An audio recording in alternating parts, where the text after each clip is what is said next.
Let's start with a question. Why would a galaxy-spanning empire, master of economic leverage and genetic engineering, dismiss humanity as trivial? On paper, Earth was a patchwork of fractured states, more volatile than a reactor core about to overload. In the Empire's eyes, humans were emotional, unpredictable species clinging to their death world with more bravado than sense. Here's the setup. Empires thrive on predictability. Entropy, on the other hand, makes them sweat. And what is entropy in a living form, if not a human being? The Empire did not fear our weapons or our leaders, it feared the chaos bubbling beneath our surface. Now you might be thinking, surely they had contingency plans? They did, but what they lacked was imagination and appreciation for the unpredictable variables that define humanity. To the Empire, Earth was never a threat, just an asset type for exploitation, not confrontation. Their oversight? Underestimating the survival instinct that comes from living on a world where everything wants to kill you. In game theory, this is called the unknown unknowns. For the Empire, humans were the wild card no algorithm could predict, and that, as we'll see, was their undoing. Imagine the precision 99 million women abducted across a planet in 90 minutes. No bombs, no alarms, just synchronized sweeps using cloaked gravitic arrays and quantum entanglement trackers. The technical terms? Gravitic array. Think of it as a planetary scale fishing net, but instead of fish, it snatches specific genetic signatures. Quantum entanglement. Instant communication across cosmic distances, like texting through time itself. Let me tell you a story on the ground. Cars idled in intersections, playgrounds emptied mid-laughter, and satellites blinked out as if the sky had closed its eyes. To the Empire, this was an extraction of assets. To Earth, it was an extinction event in slow motion. Now, you might ask, why women, and why not the powerful or famous? Simple: genetic diversity and psychological resilience. The Empire wanted a breeding stock, not a political bargaining chip. When the operation ended, Earth's governments were left with nothing but questions. No ransom, no message, just lost in the silence that would soon become weaponized. What happens when the unthinkable becomes reality? Within hours, Earth's cities echoed with panic. Military radars picked up phantom signals, energy spikes with no source, the digital equivalent of ghost stories. Disbelief set in. Entire towns left hollow. Children screamed for vanished mothers. Governments scrambled, scouring data, desperate for a pattern. The world economy stuttered, religious leaders split, and for 17 hours, the only constant was confusion. Here's where the technical term signal-to-noise ratio comes in. Earth's analysts were swamped with noise-false leads, mass hysteria, and the raw data of loss. But in that chaos, an old protocol hummed to life. A secret held by 7 people, the ultimate insurance policy against the unthinkable. Now, you may wonder, did anyone expect this? No, but sometimes, humanity's greatest strength is not preparedness, but adaptability. We fall apart, but we also recalibrate. This moment marked the end of innocence and the beginning of a cold, calculated response. Let's dive into the mythos. Baba Yaga and Agent Norris. Not heroes in the traditional sense, but contingency plans shaped into human form. You've heard of asymmetric warfare using unconventional tactics to beat a stronger enemy. That's what these two embodied. Baba Yaga. A code word, not a name. The Empire had cybernetic sentinels and mimetic countermeasures, but Baba Yaga was fear incarnate, a living algorithm of retribution. Agent Norris, meanwhile, was surgical chaos. His record reads like urban legend, erasing a rogue state with a whisper, disabling an alien probe via neural hacking. Here's an analogy: think of them as the ultimate zero-day exploits, existing outside the parameters the Empire could defend against. Now, you might ask, why trust such dangerous individuals? Because when the rules no longer apply, only rule breakers have a chance. With Earth's message sent, return what you took, or we will retrieve them. These agents became the sharp edge of humanity's silent blade. So, how does an empire begin to unravel? Not with a bang, but with a vanishing. The first sector governor disappeared, no trace, only a ship adrift and a single human molar, DNA matched to one of the abducted. Technical terms: forensics and AI overwriting. Forensics is the science of tracing events from physical clues. AI overwriting is like hacking a mind and leaving it blank. The Empire's investigators found both and no plausible explanation. Now you might be thinking, coincidence or message? The Empire called it sabotage, But when it happened again and again, the pattern became undeniable. Let me paint a picture. A refinery self-destructs in a chain reaction so perfectly timed, it defies probability. The data echoes show something moved faster than light a presence, not a person. This escalation wasn't just physical, it was psychological. For the first time, the Empire felt fear, and it came from the shadows cast by humanity's loss. Here's a twist. Earth responds not with threats, but with absolute silence. The Empire, used to bluster and negotiation, found itself staring into a void. Psychological warfare and signal jamming, two technical terms. Psychological warfare is the art of breaking an enemy's will without fighting. Signal jamming is blocking communication, but here, the signal was absence itself. Imagine being the Empire. You broadcast a taunt. You threaten a force 10,000 years your superior. Earth's reply? Nothing. That silence became a mirror, reflecting the Empire's insecurity. Now, you might say, isn't silence weakness? Not on a Deathworld. On Earth, silence means a storm is coming. The galaxy, accustomed to loud threats, started to tremble at the absence of sound. This was the setup for the next phasey war, not of weapons, but of uncertainty. Let's talk about the Central War Archives incident. The Empire's AI Fortressa data vault, shielded by quantum lockswas, infiltrated, not by force, but by noise. Suddenly, the archives began to scream. Two key terms: neuroacoustic assault and quantum encryption. Neuroacoustic assault is weaponizing sound to disable minds. Quantum encryption is security based on the laws of physics, supposedly unbreakable. Let me tell you a story billions of human voices played at once, frying every non-human mind nearby. When the system rebooted, the only data left was a list of the abducted, scrawled in plain English. Now, you might ask, why attack data, not ships? Because in an empire built on information, erasing certainty is more destructive than any bomb. This event seeded panic, not just in the empire, but across its vassals. For the first time, they questioned the narrative of imperial invincibility. As fear spread, stories followed. Baba Yaga became a legenda figure in a long coat, eyes blazing, who could dissolve systems with a glance. Agent Norris moved like a rumor, dismantling defenses with surgical precision. Let's break down two terms: asymmetric response and mimetic contagion. Asymmetric response means fighting with what the enemy can't counter. Mimetic contagion is the spread of ideas that destabilize belief. Now, picture this. A fleet of 119 ships disappears, their remains orbiting a neutron star that appears overnight. In the center, a placard. We are retrieving our daughters. You might wonder, isn't this overkill? Not when the goal is psychological dominance. The Empire's strength lay in control, Earth's in erasing that control. With every unexplained event, the Empire's myth of order crumbled and the galaxy took notice. Cornered, the Empire tried to erase its tracks, falsifying death records, relocating prisoners, reinforcing black sites, but every move only accelerated the chaos. Let's define two terms: disinformation campaign and operational security. Disinformation is spreading false data to confuse the enemy. Operational security is hiding real actions from view. Let me tell you about one colony. Imperial soldiers vanished overnight, uniforms folded, weapons snapped, a voice cue played. We are correcting that. Go home. Now, you might be thinking, surely the Empire would rally? Instead, fear eroded resistance. The psychological burn knowing you could disappear at any moment was more effective than any invasion. The Empire's attempts at control only proved how far they lost it. The rules of war had been rewritten, and Earth was holding the pen. In the end, humanity didn't want conquest or tribute. We wanted recovery precision, not vengeance. The message was simple: you touched what is ours, you will pay. Let's finish with two terms: restorative justice and existential deterrence. Restorative justice seeks to repair harm, not escalate it. Existential deterrence is the threat so profound the enemy questions its own existence. Baba Yaga left a drawing in the Empire's deepest vault: a woman and child before a burning world. Agent Norris broke an AI with a story. Earth's silence spoke louder than any weapon. Now, you might ask, what changed? Everything.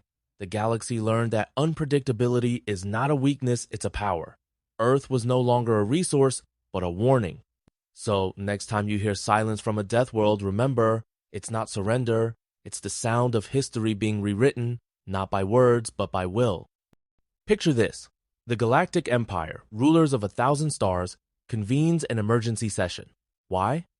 What began as a routine extraction of reproductive assets from a backwater planet called Earth has triggered a galactic emergency. Outposts are going dark, elite officers are vanishing, and the Empire's vaunted psychic analysts? They refuse to process the recovered data, calling it conceptual contamination. Now, the word Deathworlder, once just a slur for humans, circulates as a dire warning. Let me ask what happens when the galaxy's apex predator realizes it's not alone at the top. Some council members suspect Earth has forged secret alliances, others grumble about internal sabotage, but here's the kicker. Earth needs no allies. It has deployed something far more terrifying than armies. It's deployed intent of force of will that rewrites the rules. You might wonder, what does intent mean in a galactic context? Think of it like a quantum algorithm set in motion.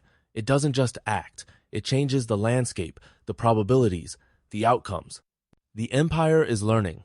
They're not facing a war, but a fundamental shift in reality's calculus. Imagine you're in that council chamber. The lights flicker. A delegate collapses mid-speech. His neural implants, those little AI coprocessors in his brain, are now pulsing a single recursive loop. Norris. No breach, no contact, just a name burned into his synaptic map. The Empire's greatest strength, its technological omnipresence, has become a vector for existential terror. So, what's the lesson? The Empire isn't just fighting humans. It's fighting the consequences of underestimating intented emergent force more potent than any fleet. Let me tell you a story. Survivors from a mining station recount seeing a woman silent, upside down on the ceiling, eyes glowing blue. She passes without harm. Hours later, every commander vanishes. The only clue? Coordinates etched into the reactor. Auschwitz. The message is chilling Earth remembers history, and it will not forgive its repetition. Consider the technical terms. Neural imprinting and memory overwrite. These aren't science fiction to the Empire, they're now survival hazards. When someone's synaptic map is overwritten, it's like malware that infects not just data, but the very concept of self. Now, you might be thinking, why not strike first? Empire commanders propose preemptive attacks, but every simulation collapses literally. In one, Baba Yaga, a figure from Earth's mythos, appears inside the tester writing the simulation from within. Imagine if your antivirus software suddenly started writing its own fairy tales. AI tacticians, those algorithmic war planners, refuse to even simulate Earth scenarios. It's a mutiny of logic over orders. What does that tell us about the scale of psychological warfare at play? So here's the conflict. The Empire's tools, both human and artificial, are now vectors for Earth's intent. The resolution? There isn't one, only a dawning terror that the rules of engagement have changed forever. Imagine waking up to discover your armory received medical supplies. Your fleet unpacks toys instead of weapons. That's what Agent Norris does not with bombs, but with supply chain subversion. He reroutes entire galactic logistics. Rewriting cargo manifests mid-transit. The technical terms here, quantum authentication and cargo spoofing. To the Empire, these are supposed to be unbreakable. Think of a bank vault that reconfigures its contents while the guards watch. Now, embedded in those toys, single-use EMP strands. One detonation and fleet-wide communications vanish. The Empire's own systems are weaponized against them. You might ask, why not just destroy the supplies? But that's the point. Norris isn't destroying resources, he's dissolving trust in the Empire's logistical backbone. Every crate is a lesson. You can't out-administer intent. The conflict here is subtle. The Empire's faith in its own procedures is unraveling. The resolution? Only for Earth, who now controls the narrative, one rerouted shipment at a time. So next time you sign for a package, remember, in the age of Deathworlders, nothing is as it seems. Let's dig deeper. How does fear become a weapon? When Vornak, the Empire's legendary warlord, enters the Sol system, he mocks humanity, then his fleet vanishes. Weeks later, his ships reappear drifting, engines dead, crewless. His flagship is spiral-shaped, held by unknown magnetic forces. At the center, Vornak himself, alive but catatonic, bones broken, branded with the phrase, Memento Mori. This is more than intimidation. It's mimetic warfare and narrative subversion. A meme, in this context, isn't just a viral image, it's an idea that infects and disables entire systems. The Empire's myth of invincibility? Shattered. You're probably asking, why is fear so effective? Because the Empire's society is built on confidence, on the belief that their power is absolute. When that confidence erodes, so does the will to fight. Now, imagine being a commander, told to invade Earth after seeing Vornak's fate. Would you obey orders? Resolution. The psychological front is where Earth wins first, not by breaking ships, but by breaking certainty. The Empire is left haunted by stories that become warnings. Here's a twist. As rumors of Deathworld or ghosts spread, whole alien colonies start requesting asylum from Earth. They offer secrets data caches, access codes, facility blueprints. Earth accepts, but says nothing.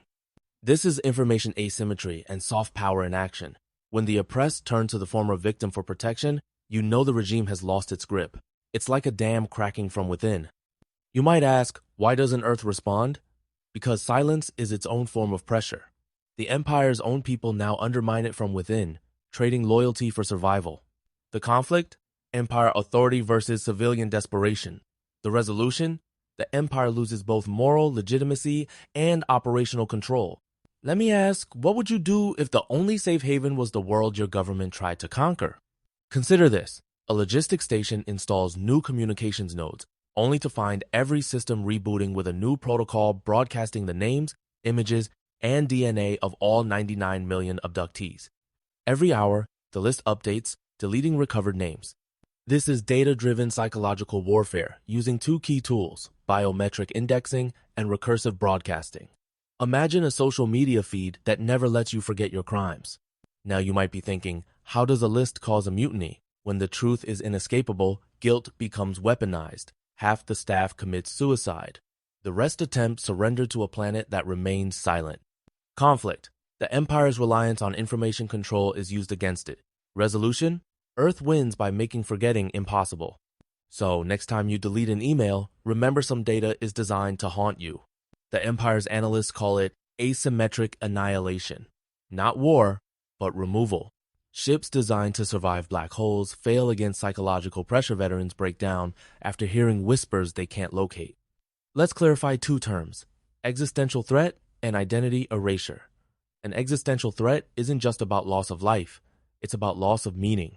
Identity erasure is worse entire cultures, memories, and histories wiped from reality.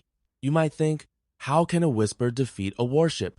Because it attacks what can't be armored: the mind, the narrative, the sense of self. The conflict here is between firepower and meaning. The resolution? Earth demonstrates that to erase intent, you must erase the possibility of repetition. In the end, the Empire learns. You can't shield against the unmaking of stories. Let me paint a picture. A prison moon holds over 500 abducted women. Baba Yaga walks in within 30 seconds, the moon's orbit collapses.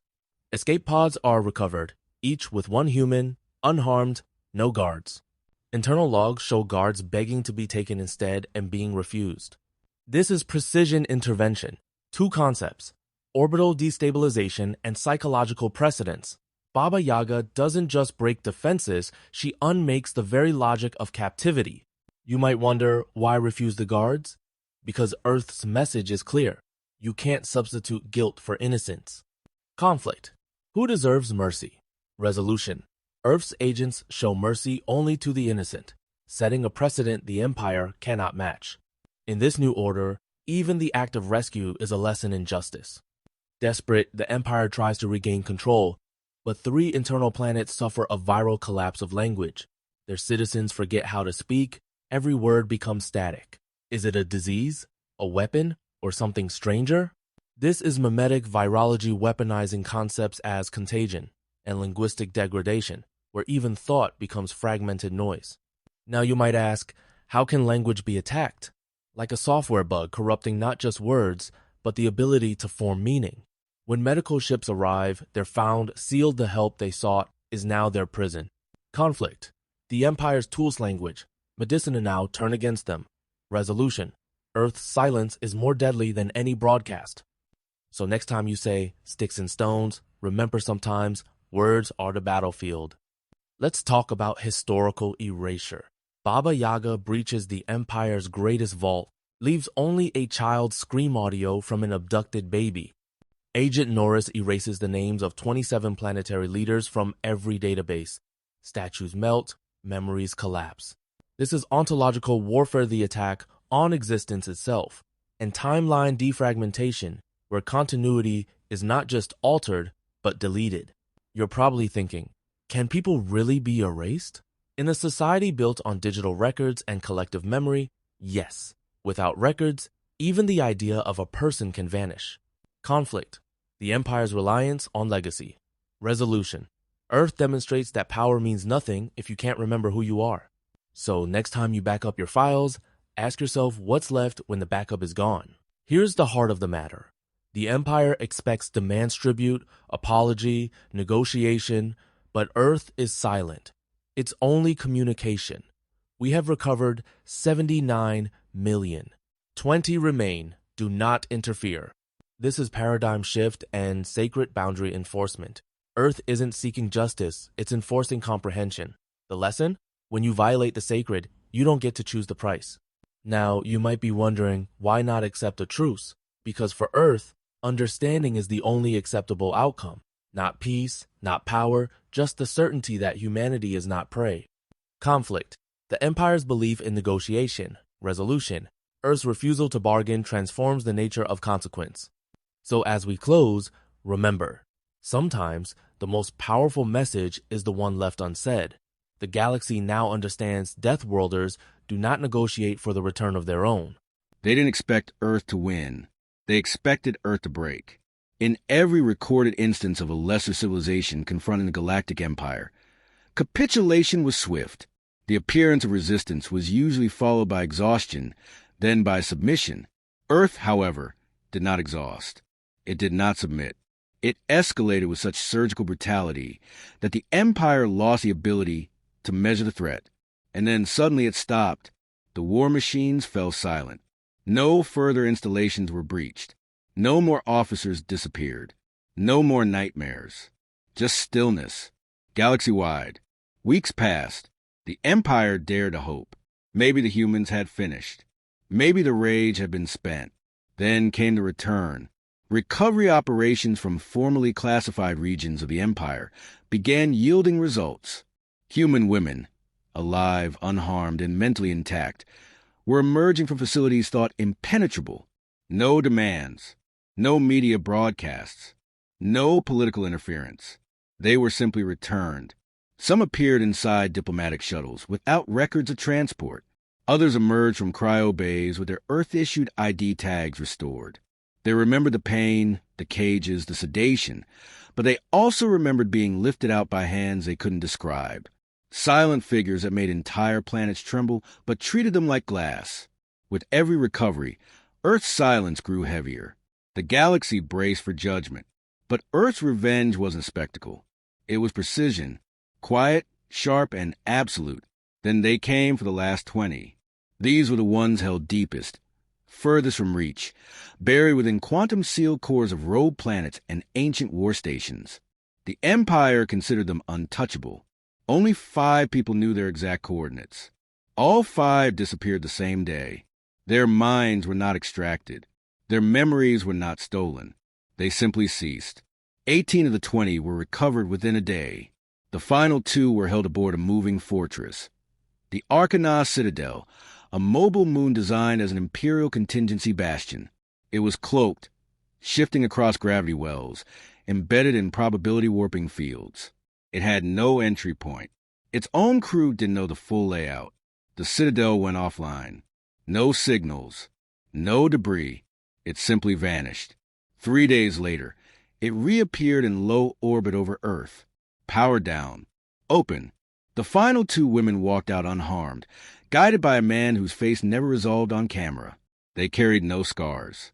No trauma. Only silence. As they were greeted by Earth's caretakers, one whispered, "It's done." In the Empire's inner chambers, shock gave way to desperation. The abduction was over. The response had concluded. But the balance of power had shifted in ways that could not be undone. Fear was permanent now. Trust had evaporated. And Earth had offered no forgiveness, No diplomacy. No opportunity for redemption. The Empire sent another message, this time humble, stripped of pride, stripped of arrogance. They asked for a summit, not to negotiate, but to explain. They claimed ignorance. They pleaded administrative miscalculation. They sought closure. Earth responded for the first time in 78 days. A 2-word transmission. Too late. The retribution began not with fleets, but with records, historical records. Entire libraries across the Empire began rewriting themselves. Earth's name was no longer listed as a young civilization. It was classified as a closed system, forbidden, untouchable. Attempts to correct the data failed. Attempts to restore backups triggered defensive pulses that crashed core archives. An idea had embedded itself into the fabric of the galactic record. Earth was not to be provoked. Not again. Not ever. Then came the purges. The Empire watched helplessly as targeted facilities connected to the abduction project were erased. Not bombed. Not dismantled. Erased. Energy signatures went dark, then inverted. Buildings unraveled. Personnel within vanished. No bodies were found. No rubble remained. Gravity fields collapsed around the locations, and nothing returned. Across hundreds of systems, the pattern repeated.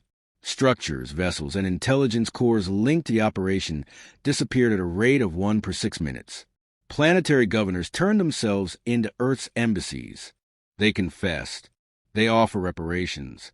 Earth didn't respond. Those who confessed were spared. Those who hid were removed. The method was always identical. Total elimination without trace. Baba Yaga entered the core archive of the Central Galactic Nexus. It had never been breached. Its defense systems were sentient. Its corridors bent logic. She walked through them like mist. Inside, she deactivated the hub's galactic transmission authority, not with command code, but with a touch. The lights dimmed. Every screen across 100,000 systems blinked once, then lit up with a final message. One name, one sentence. We remember what you did. Agent Norris completed the last sequence. He infiltrated the Imperial Strategic Reserve, a command buried in a neutron matrix surrounded by solar anomalies. It wasn't meant for use. It was insurance, an arc of command, a fail-safe in case the Empire collapsed. It held protocols, identities, and future pathways. Norris entered alone. He exited alone. The reserve's core burned out. Its coordinates became inaccessible. No record of its existence remained. Even the officers who built it forgot it had ever been real. The final act wasn't destruction. It was instruction. Earth issued one more message, this time to everyone. The signal was carried across tachyon relays, quantum bursts, gravity echoes. It was readable in every language, every waveform, every bandwidth. A universal declaration. This is not vengeance. This is clarity. We do not desire your worlds. We do not covet your resources. We do not seek your submission. But we do not tolerate the theft of our own. We are not conquerors. We are not saviors. We are the children of a world that eats its weak and buries its strong beneath storms of iron and fire. We have been forged. You thought we were fractured. You thought wrong. There will be no war. There will be no peace. There will only be consequence. Let this be the last time the galaxy forgets who we are. Then silence, and the silence remained. The Empire fractured, not from invasion, but from memory. Every world that had witnessed Earth's precision began rewriting their laws. Border alliances disbanded. Trade routes shifted. Governors fled. Nobody dared to ask for amends. They only prayed Earth had finished. But the legacy remained. Veterans refused to speak the names. Children of surviving officers were told myths, not history. Schools quietly removed Earth from maps. Not erased, cordoned off, like a haunted sector. Something that was touched once and should never be touched again. Earth didn't expand. It didn't occupy. It didn't demand tribute. Its fleets did not stay. Its operatives vanished just as they came. But every station, every planet, every capital, every ship across the galactic map now contained at least one unexplained detail, one flickering screen, one corrupted file, one phantom glitch that whispered the same thing. We saw you. The 99 million returned to Earth were given anonymity. They were not interviewed. They were not studied. They resumed their lives under the full protection of a civilization that had shown the galaxy its teeth. No reporters chased them. No names were leaked. Earth did not turn its pain into spectacle. It turned it into strategy.